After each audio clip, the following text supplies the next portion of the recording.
Eso era de mi abuelo. Su moneda de la suerte.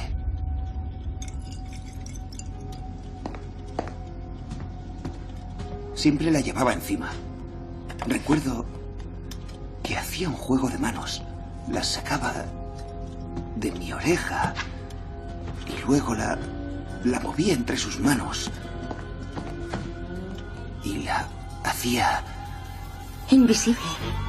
¿Cómo lo hacía? Me parece que era algo como...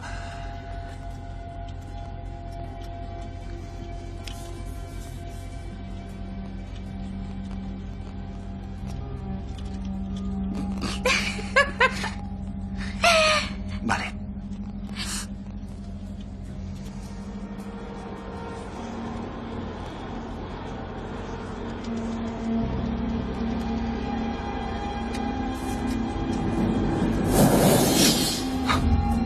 Es invisible, lo has hecho.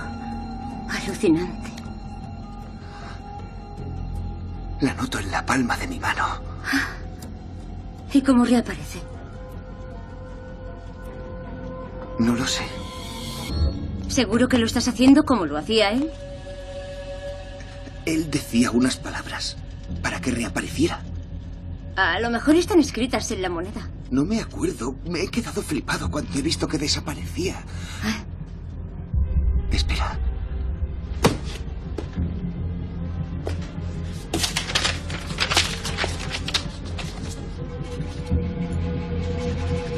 Gran idea.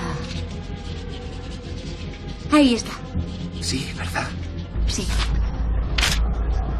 Hic tamen non hic ostendo.